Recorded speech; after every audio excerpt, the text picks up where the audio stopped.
isn't on foreign affairs. Protests against inflation and unemployment are persisting despite government crackdowns. It seems discontent against those in control of the state and the economy is only on the rise. Mubin Nasir, TRT World. Well, for more on this, I'm joined now by Babak Emamian in London. He's a financial advisor at Openwork and a member of the British Iranian Business Association.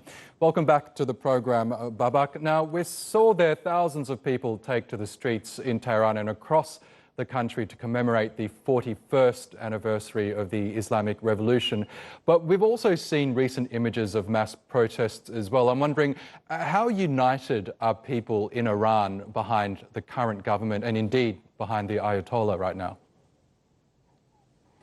Well, this regime came to offer prosperity, but it had no policy for prosperity. It has followed for the last 41 years just one policy, and that's anti-US policy. Everything goes just to be anti-US policy. So they have no program. And in your previous segment about coronavirus, how it has affected China, this revolution has had the same impact on Iranian economy as coronavirus is having on China's economy. It's isolated it. Iran has not been part of the integrated supply chain for the last 40 years. And right now, all Iranian institutions, they are losing money. For the last, there have been like 1.6 trillion of export in the last 41 years, and there is not a single profitable unit in Iran, and the only institution who has progressed with a space program is the Revolutionary Guards. So they are the winners, and the Revolutionary Guards are not even Iranian anymore. They're a multinational organization who are there just to benefit themselves. Now, there was a lot of hope, wasn't there, in 2015 when that landmark nuclear deal was announced and signed by the parties involved. People chose to elect Rouhani as well as their moderate leader. But since then, we've seen the deal unravel. The US has pulled out under Donald Trump. Iran wants to blame the US for the economic hardships that have ensued. Who do you blame, the government or the Trump administration?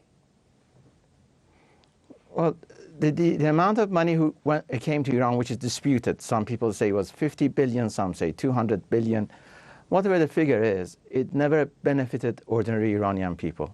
It all went to military adventurous projects by the Revolutionary Guards. It just went to finance their programs in Yemen, in Lebanon, in Syria, in Iraq, in Afghanistan. And ever since their policy, the policy of Iran, has been about how to be anti-American, how to expand its missile program, and most recently, how to engage US further in Afghanistan so Iran would have a freer hand in Iraq. I mean, the money are spent on these projects instead of being spent on infrastructure or making links with international trade organizations.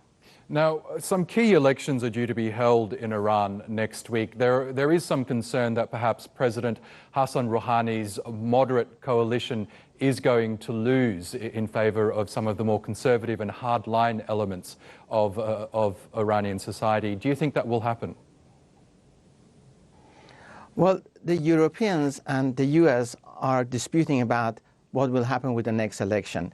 The Europeans are saying that the next Iranian parliament will be a radical parliament, and a radical parliament will pursue nuclear weapons. The Americans are arguing that is not an issue, because having a nuclear weapon and using it are two different things. And also the Americans point out that to build a nuclear weapons, Iranian people are not for it. It needs hardliners or radicals to take over a couple of more institutions, such as presidency, before they could actually pursue nuclear weapons capability. But the Europeans, they don't even want to discuss it. So in my opinion, first of all, the money is not there. The previous sanction busters who provided the knowledge or know-how is not there. And more importantly, the political will is not there to pursue nuclear weapons. But then the Islamic Republic would want to use that as a negotiating tool. And Americans have said to them, this is not a negotiation tool. Nuclear weapons you cannot be as negotiating tools. Yes. Otherwise, we would have given to North Korea. Okay, Babak Emamian, we'll have to leave it there, but thank you for your analysis as always.